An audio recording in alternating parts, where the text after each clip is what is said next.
मैं चाहूँगा कि डॉक्टर साहब आए हैं तो आप में से 2-3 लोग जो हैं, जो कि डॉक्टर साहब पोडियम पे जाएंगे, तो कोई हार्ट का, कोई डायबिटीज़ का या कोई ब्लड प्रेशर का आप लोग कोई टिप्स लेना चाहते हैं तो आप में से कुछ पूछें तो डॉक्टर साहब उसका जवाब देंगे। बस लेकिन 2-3 मिनट में आइए सर, पोडियम पे आइए। थोड़ा कुछ दे के जाएंगे डॉक्टर साहब।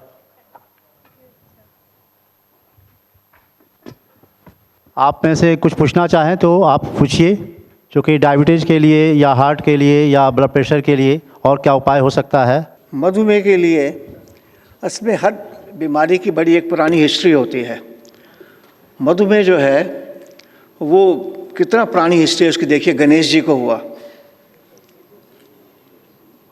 और उसके लक्षण से भी आप देखें तो उनको मोदक प्रिय थे, मतलब मीठा बहुत खाते थे, पेट भारी था और चूहे की सवारी थी, मतलब आराम तब थे, चलना भी कम था। लेकिन उनको मधुमेह कब हुआ?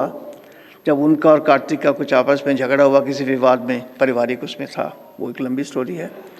तो उनको मधुमेह की उत्पत्ति हुई और जब उनका ब्रेन टैनिक हुआ, तो इसलिए वहीं आयुर्वेद की चिकित्सा में भी आता है, हिस्ट्री में भी आता है कि तब उनको अश्विनी कुमार जो उस वक्त वैद्य होते थे, उनको 1 वर्ष लगातार उनको बिल और कैंथ और इसके जंगलों में रखा गया, तब उनकी मधुमेह निर्मूल हुई।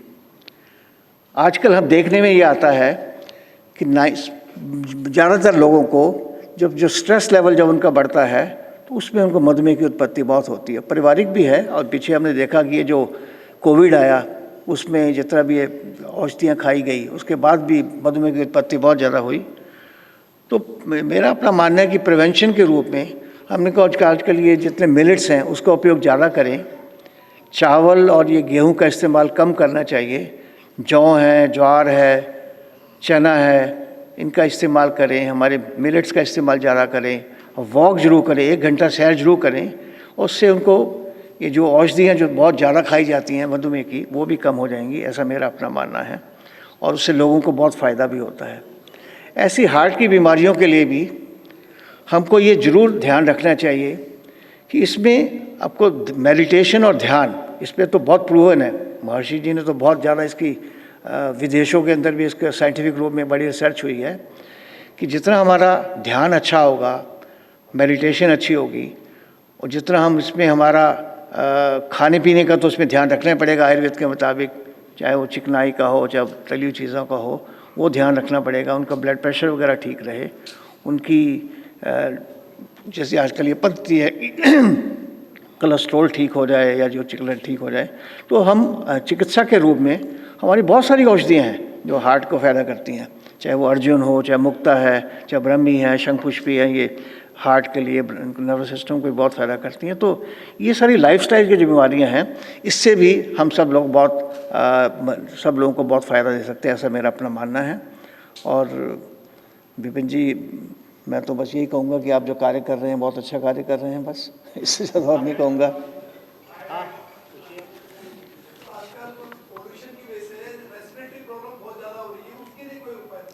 देखिए, रेस्पिरेटरी के लिए भी इतना ज़्यादा ये मतलब दिल्ली के अंदर तो पोल्यूशन लेवल बढ़ गया है। पहले तो एक मेन बात तो ये है कि पानी इसमें ज़रूर गर्म पिएं। आजकल सुबह शाम जो ज़्यादा बाहर ना निकलें क्योंकि इतना ज़्यादा एक जो लेवल बढ़ चुका है। लेकिन कुछ ऐसी चीज़ें हैं आयुर्वेद के मुताबिक, जैसे मुलट्ठी का उसका इस्तेमाल करें, तुलसी का इस्तेमाल कर सकते हैं, कोसा पानी बार बार पिएँ। ऐसी चीज़ें जो कफ करती हैं इस मौसम में, जैसे ऋतु परिवर्तन होता है ना, इसमें श्वास की बीमारियां बहुत बढ़ जाती हैं। तो इसमें दही है, सॉस है, ऐसी चीज़ें जो इस्तेमाल वैद्य के मुताबिक वैसे अब लें, लेकिन इन चीज़ों का इस्तेमाल ना करें। ड्राई फ्रूट्स का इस्तेमाल इनमें बड़ा अच्छा होता है। आजकल खजूर है, किशमिश मुनक्का है, बादाम ले सकते हैं, इससे शरीर की इम्यूनिटी बढ़ती है और लंग्स और चेस्ट ठीक होते हैं। डीप ब्रीदिंग एक्सरसाइज अंदर करें। बाहर आजकल हवा बहुत ख़राब है, सुबह और शाम तो बिल्कुल घर से ज़्यादा बाहर ना निकलें। अगर आपको सैर करनी है तो अंदर करें या वॉक करें, अपना योग आसन करें घर के अंदर। अभी बाहर सुबह शाम ना निकले। दिल्ली का पोल्यूशन लेवल बहुत बढ़ा हुआ है, ऐसा मेरा अपना मानना है।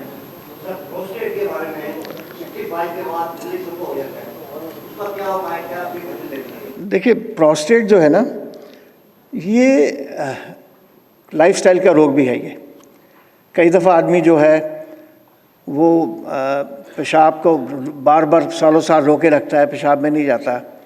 रेक्टम और प्रोस्टेट बिल्कुल इकट्ठे होते हैं।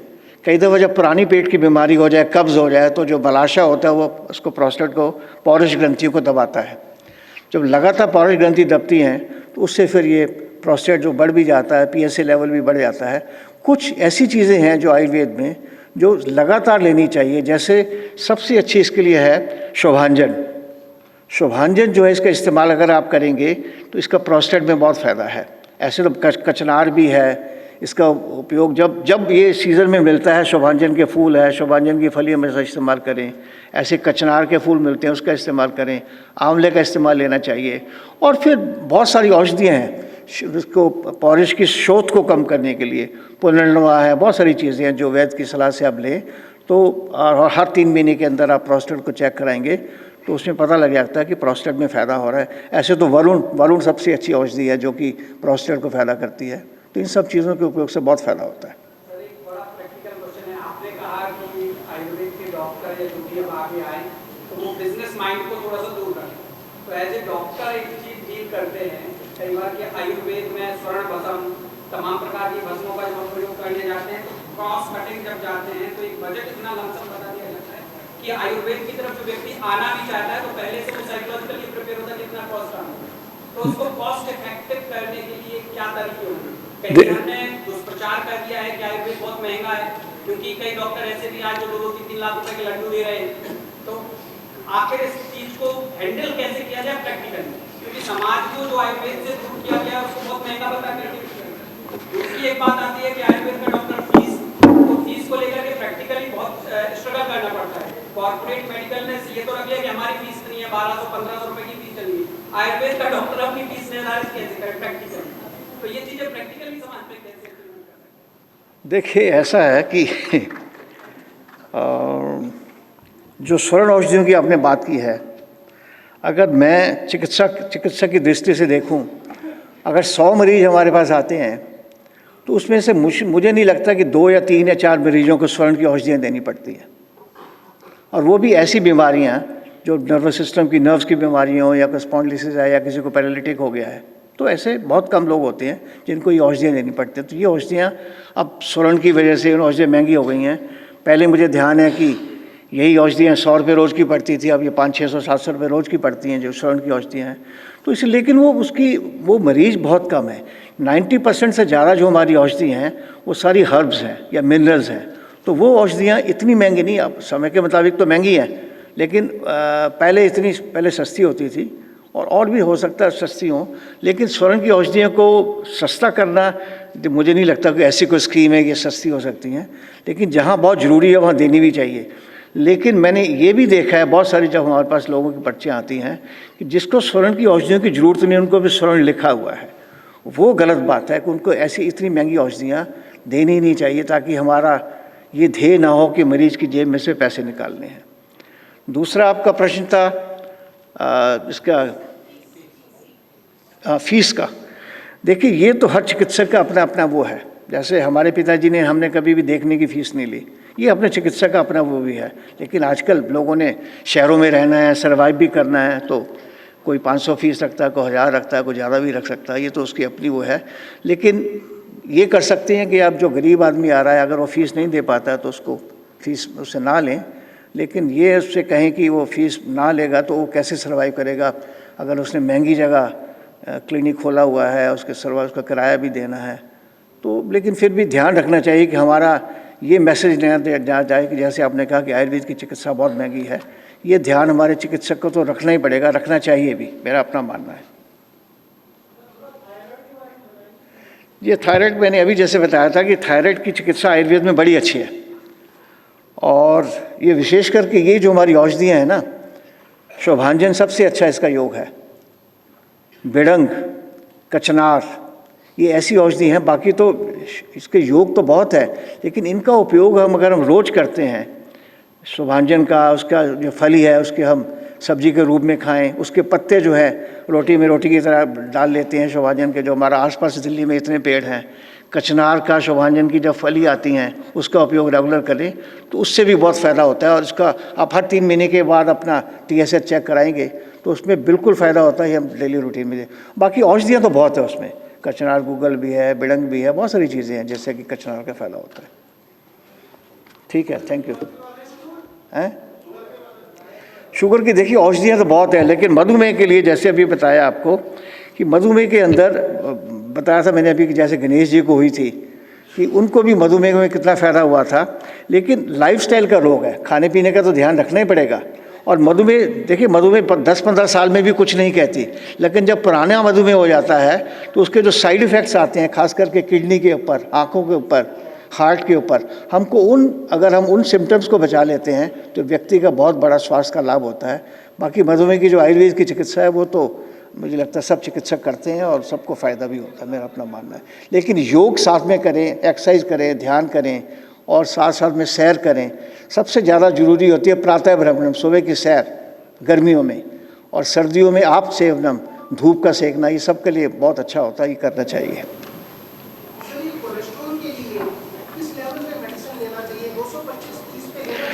देखिए कोलेस्ट्रॉल तो एक ऐसा विषय बना दिया है, अमेरिका वालों ने कहा है कि कोलेस्ट्रॉल ऐसा कुछ नहीं होता। ये उन्हीं की रिपोर्ट्स ने कहा है कि ये जो हमारी ड्रग कंपनीज है ना, इन्होंने इसको अपनी दवाइयाँ बेचने के लिए कर दिया। पहले 250 तक कोलेस्ट्रॉल नॉर्मल होता था, ऐसे शुगर का भी पहले ऐसे होता था, अब उन्होंने 200 तक कर दिया। तो मतलब ये जो चीज़ है ना, मतलब ज़्यादा चिकनाई नहीं खानी चाहिए क्योंकि हमारा लाइफस्टाइल ऐसा हो गया, लेकिन इसको हाइप नहीं करना चाहिए कि कोलेस्ट्रॉल इतनी बड़ी बीमारी है। ट्राइग्लिसराइड्स हैं, कोलेस्ट्रॉल है, लिवर की वजह से ज़्यादा ये एंजाइम बढ़ जाते हैं, तो लिवर का ध्यान रखेंगे, हम वॉक करेंगे, सैर करेंगे, तो मेरा अपना मानना है कि उससे बहुत ज़्यादा फ़ायदा होता है। और कोलेस्ट्रॉल को तो अमेरिका वालों ने कह दिया कि इन्होंने अपनी दवाइयाँ बेचने के लिए इसको बढ़ाया है, इसका विशेष वो नहीं करना चाहिए। धन्यवाद। हाँ भले बताएं। मैं पहले तो अपनी समस्या बता दूं सर, मैं आदेश कुमार धोनी गाजियाबाद से हूँ। 2 साल पहले 22 जुलाई 2022 को फीवर आया, उसके बाद मैंने हॉस्पिटल में भर्ती हुआ। बुखार रात के टाइम होता था सर, 12 बजे से 2 बजे तक फीवर था कि दवाई ले लो। उसके बाद डॉक्टर साहब उन्होंने बता दी स्पाइन की दिक्कत, वहाँ से 4,37,000 रुपये उन्होंने उतार के फिर हम आ गए एम्स में। एम्स वालों ने हमें बता दिया कैंसर, स्पाइन का कैंसर। 105 किलो वेट था उस टाइम, हमारा वेट रह गया था 70 kg, 70 किलो। फिर हम गए गंगाराम में, किसी ने बता दिया टीबी, किसी ने बता दिया स्पाइन का इन्फेक्शन। उसके बाद जो व्यक्ति सुबह से शाम तक 50 किलोमीटर चल रही गुजरात सकता हूँ पैदल में, ये हालत बनी कि मैं हो गई अपन जैसी कंडीशन। ये तो दूसरी जिंदगी आई, कैंसर भी खत्म, आप जैसे लोगों का आशीर्वाद रहा, आयुर्वेद की बदौलत में जिंदा।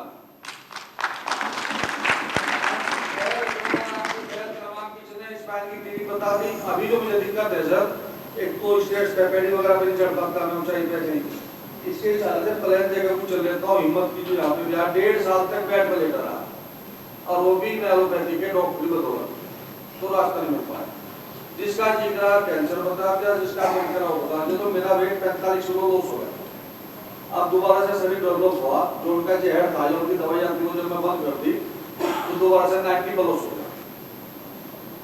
चलिए आपका 105 किलो वेट होने के बाद भी क्या किलोमीटर दूर से लोग पहचानते थे और डॉक्टर की मदद कर दिया, इन्होंने मुझे अपन बना दिया।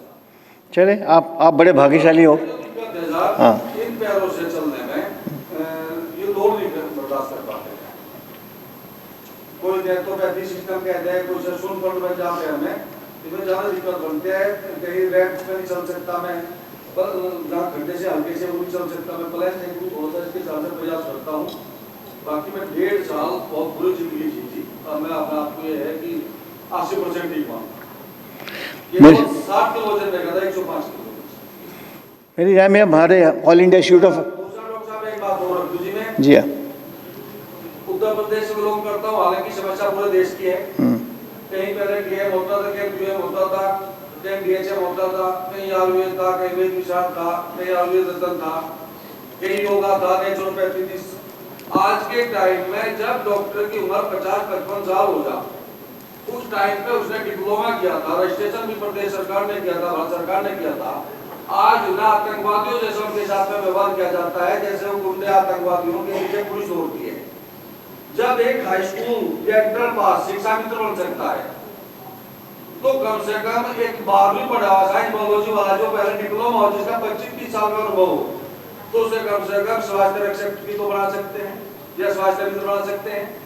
जब बीटीसी और बीएड की समानांतर इंटर पास को शिक्षा मित्र बनाया जा सकता है सरकार के प्रावधान में, तो डॉक्टर के साथ झोला छाप जैसी डिग्री से उन्हें सम्मानित करके उन्हें अवैध भाषा का प्रयोग करके उनके पीछे पुलिस बनाने का, एफआईआर होने का, इस उम्र में वो मजदूरी कैसे करें, इस उम्र में जब उसकी 2 बेटी जवान है उनकी शादी कैसे करें, इस उम्र में वो मजदूरी पे कहाँ जा सकता है। हम पढ़े लिखे मजदूरी तो है सर, बुढ़े के 3 डाले 2 नंबर की कमाई तो यदि हमारे पास में जो देहात में जुड़े हुए हैं।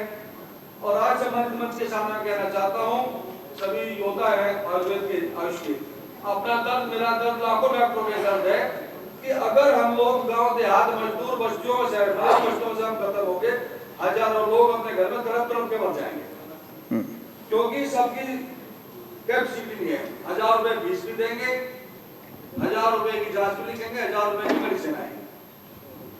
तो हमारी भारत सरकार तक भी हमारी बात पहुंचाई जा, स्थानीय जो हमारे प्रदेशों के मुख्यमंत्री उन तक भी पहुंचाया जा। इनके लिए कोई तो संवाददाताओं को विशेष प्रशिक्षण देकर उन्हें, जब एक 10वीं पास आशा का काम कर सकती है तो ये उससे भी गए जो डिप्लोमाधारी है। आप जो है ना इसी के लिए मतलब चूंकि डॉक्टर अच्छा, आप ऐसे करें, नहीं ऐसे करें, आप ये अपना प्रस्ताव लिख के विपिन जी को दें और हम कोशिश करेंगे कि मंत्री जी को तो जरूर पहुँचाएंगे, सेक्रेटरी आयुष को भी दे सकते हैं, लेकिन इसका क्या निर्णय होगा ये मैं नहीं कह सकता, क्योंकि ये एक ऐसा विषय है कि ये बहुत सालों से चल रहा है, खास करके यूपी बिहार के अंदर विशेष करके। लेकिन लिख सकते हैं, हम कह भी सकते हैं, ये ऐसा मैं आपको। जो 8वीं पास है उन्हें सरकार बंद कर, जो योग्यता ले रहे हैं उस टाइम के अंदर करेंगे, उनका अनुभव भी बड़ा होगा, तो ये जो 10वीं पास साइंस है तो बेहतर ही होगा। चलिए विपिन जी इनका प्रस्ताव लो, भेजो, फिर देखेंगे जो कर। हाँ, इसी के लिए आयुष काउंसिल की स्थापना की गई है ताकि आयुष नेटवर्क जो है ज़्यादा से ज़्यादा आप लोगों के हित को प्रोटेक्ट कर सके, है ना। ठीक है, क्योंकि डॉक्टर साहब से तो कुछ लाभ की बातें पूछ लीजिए, बाकी पॉलिसीज़ की बात तो हम लोग करेंगे।